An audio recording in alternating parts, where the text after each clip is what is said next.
नमस्कार, स्वागत है आप सभी का। मैं पंकज रिपोर्टर। मैं आपको बता दूं, शैली मिश्रा जी हैं और जो है 2024 में मिस यूपी क्वीन चुनी गई हैं और जौनपुर की बेटी भी हैं। सबसे पहले आपका बहुत बहुत स्वागत। बेटियां पंखों से नहीं हौसले से उड़ान करती हैं और इनका हौसला जज्बा जिस तरह से था, कहीं न कहीं ये काबिल तारीफ़ है। अपने परिवार, अपने घर लोगों का बीच लगातार इनको बधाइयाँ आ रही, ताता आ रहे हैं लोगों को सुनने का ढेर। कैसा लगा महसूस, और आप जो है चुनी गई हैं मिस यूपी? मुझे बहुत बहुत खुशी हुई कि मैं मिस यूपी क्वीन बन गई हूँ। और ये मेरे लिए अभी तक मुझे बिलीव नहीं हो रहा है कि मैं मिस यूपी क्वीन बन गई हूँ। मैं हमेशा ये सपना देखा करती थी कि मैं बन जाऊँगी, खुद को मोटिवेट करती थी कि हाँ मैं बन जाऊँगी।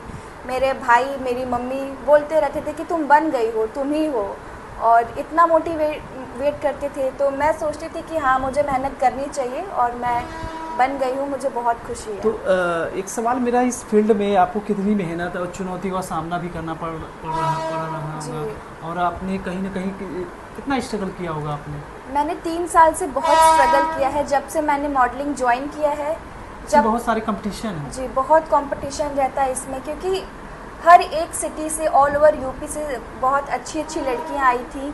पहले ऑडिशन हुआ हमारा, उसमें सिलेक्शन हुआ, फिर सेमीफिनाले हुआ, उसमें कुछ लड़कियों को जो पास नहीं हो पाई, जो सिलेक्ट नहीं हो पाई, उनको जाना पड़ा। फिर 2 राउंड हमें क्लियर करके उसके बाद हमें फाइनल राउंड में बुलाया गया। तो बहुत चैलेंजिंग होता है ये, और हमेशा चैलेंजेस फेस करना पड़ता है। और मैं 3 साल से हूँ इस फील्ड में। और लास्ट ईयर 2023 में मैंने रनर अप का खिताब अपने नाम हासिल किया। और इस बार भी मुझे ऐसा लग रहा था कि मैं विनर बन जाऊंगी, कॉन्फिडेंस। लेकिन कॉन्फिडेंस की थोड़ी कमी थी जो मेरे भाई ने और मेरी माताश्री ने मुझे दिया, और मेरे फ्रेंड्स, मेरे भाई लोग, उन्होंने मेरा बहुत सपोर्ट किया है। आप आइडियल किसको मानते हैं? आप अगर बात करें तो जैसे एक्ट्रेस में मेरी आइडियल है ऐश्वर्या राय। और जिस तरीके से उनका पूरी बॉलीवुड जर्नी हुई है, उन्होंने भी मिस इंडिया जब दिया, मिस यूनिवर्स जब दिया था, लाइक इंडिया में जो होता है, उसमें उनका फर्स्ट रनर अप आया था। वो विनर नहीं हो पाई थी, लेकिन उन्होंने हार नहीं माना। वो फिर मिस इंडिया में गई और वो वहाँ पे विनर हुई। तो वही मेरी आइडियल है, उन्हीं को देख के मैं आगे बढ़ी हूँ। एक सवाल मेरा ये है, बेटियां लगातार हर क्षेत्र में आगे जाती हैं, चाहे बात करें नौकरी के, एयरफोर्स में। जी, आपको पता होगा मिर्ज़ापुर की एक बेटी थी जो विमान जोन में गई थी, और वो जो है कहीं ना कहीं बेटियां लगातार पंखों से नहीं हौसले से उड़ान करती हैं। और बेटियों, जौनपुर के तमाम बेटियों के लिए क्या संदेश देना चाहेंगी और क्या मैसेज देना चाहेंगी? मैं जौनपुर की सभी बेटियों को और संदेश। स्पेशली उनके पेरेंट्स को ये संदेश देना चाहती हूँ कि अपनी बेटियों को घर में बैठा के ना रखें। वो जो करना चाहती हैं उनमें उनका सपोर्ट करें, उनके साथ रहें। सिर्फ उनको सपोर्ट की ज़रूरत रहती है, बाकी बेटियां हर एक कार्य में सबसे पहले जाती हैं। ज़्यादातर अगर देखना है कि चाहे यूपीएससी का एग्ज़ाम हो, तमाम ऐसे जो हाई लेवल के एग्ज़ाम होते हैं, लगातार देखती हैं बेटियां ही परचम लहराती हैं, उनको लेकर क्या कहेंगे? एग्जैक्टली, क्योंकि बेटियों को पता है कि अगर वो घर पे बैठ जाएंगी, कोई काम नहीं करेंगी, तो एट द लास्ट फैमिली भी सपोर्ट नहीं करती है। और जब फैमिली सपोर्ट नहीं करेगी तो मतलब आपका सपोर्ट कोई नहीं करेगा। इसीलिए बेटियों को पता होता है कि हमें आगे बढ़ना है, अपनी फैमिली को कुछ करके दिखाना है। हम अगर करके दिखाएंगे तो फैमिली और मोटिवेट होगी, हमें और आगे भेजने के लिए तैयार हो जाएगी। ये सफ़र आपका बहुत ही, आपको ढेर सारी शुभकामनाएं रहेंगी मेरी तरफ से। आप जौनपुर की बेटी हैं, कहीं ना कहीं आपका ये जो संघर्षों भरा चुनौतियों का सामना, कितनों वर्षों आपने तपस्या किया है इस फील्ड में, और आपको जो है जिस तरह से वहाँ पे चेक मिला होगा, और एक्ट्रेस भी आई थी, तो कहीं कहीं स्नेहा उलाल जो है नेशनल एक्टर हैं, वो भी मतलब उनका एक अलग पहचान है। उनसे मुलाकात हुई, कहीं ना कहीं कुछ चीज़ सीखने को मिला होगा आपको। मुझे उनसे विनम्रता सीखने को मिली है, टाइम मैनेजमेंट।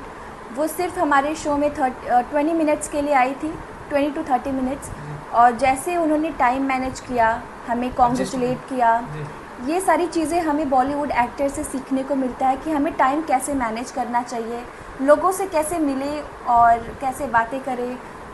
सबसे बड़ी बात है कॉन्फिडेंस लेवल करना। और हमें उन्होंने बहुत कॉन्फिडेंस दिया, हमें कॉन्ग्रेचुलेट किया, हमारे साथ फ़ोटोज़ लिया। तो सबसे ज़्यादा वो पल तो कैसे रहे होंगे? वो पल मैं बयां नहीं कर सकती हूँ, दैट इज़ अनएक्सप्लेनेबल। बहुत ही खूबसूरत पल था वो बहुत ही अच्छा पल था जब मेरा क्रॉनिंग मोमेंट हुआ उनके हाथों। मुझे बहुत खुशी है अभी तक। आपको बहुत बहुत बधाइयाँ, आपको ढेर Thank सारी you. शुभकामनाएं। Thank और you so हमारे much. दर्शकों से क्या कहना चाहेंगे? थैंक यू सो मच दर्शकों, आप सभी ने मुझे बहुत प्यार दिया है, ऐसे ही प्यार देते रहें। और मैं सारे यूपी के सभी पेरेंट्स से बोलना चाहती हूँ, अपने लड़कियों के, अपने डॉटर का सपोर्ट करें, उन्हें घर पे बांध कर ना रखें, उनका सपोर्ट करें। आंटी जी, कैसा लगा आपकी बेटी ऊंचाइयों को शिखर पर गई और अपने आप को साबित कर दिया कि बेटियां किसी से कम नहीं हैं, तो क्या कहना चाहेंगी आपकी बेटी के लेकर जो है? सबसे पहले तो भैया सबको राधे राधे। हाँ, बेटियां को तो सबसे आगे रहना ही चाहिए, क्योंकि बेटियां जो हैं लड़कों से कम नहीं होती। हम लोग ये नहीं सोचते हैं कि हमारी लड़की जो है घर पे बैठे चूल्हा चौका झाड़ू पोछा में ही रह जाए। अपनी लड़की को बहुत सपोर्ट करते हैं, भाई भी सपोर्ट करते हैं। थोड़ा ये आस पड़ोस ऐसा होता है ना कि सब लोग थोड़ा बहुत बोलते रहते हैं, उसको हमको कोई डर नहीं रहता है। और पॉजिटिव में लेकर अपने आप को आगे बढ़ाना। हाँ, हम अपने लड़की को हमेशा सोचते हैं कि हमारी लड़की आगे बढ़े, उतना हम उसको साहस देते रहते हैं कि डरो मत, करती रहो, आगे कैसा लगा जो है? बहुत अच्छा लगा भैया, बहुत अच्छा लगा। इतनी कंपटीशन बहुत ही हार्ड था वहाँ पे। हाँ, ये 2-3 हर साल जिले से बहुत लोग आए थे, मेहनत की है, लखनऊ, बहुत तमाम मेहनत की बड़े है। बड़े जिलों से थे। तो आपको कैसा लगा कि आपकी बेटी सफल हो गई और जो है कि अलग नाम रोशन किया आपने? हाँ, बहुत अपने अच्छा जिले का लगा। नाम रोशन किया। अपने ज़िले का नाम रोशन की है, बहुत अच्छा लगा है हमको। और इनके पापा को भी बहुत अच्छा लगा है, भाई को भी बहुत अच्छा लगा। अभी 2 लोग बाहर पढ़ रहे हैं, उन लोग भी बधाई दे रहे हैं बाहर से। आगे आप क्या चाहती है? आगे क्या चाहते हैं बेटी को? बेटी को कहाँ तक बेटी की हम यही चाहते हैं कि जहाँ तक इसकी इच्छा हो, ये अपना पढ़े लिखे आगे बढ़े और जहाँ तक जाना चाहे जाए, अपना कोई बंधन नहीं है इसके लिए। और वो जो भी करना चाहती हैं उनका साथ दें और उनको हमेशा मोटिवेट करें। Thank you. आपका बहुत बहुत शुक्रिया, बहुत बहुत बधाइयाँ, धन्यवाद। और इस खबर को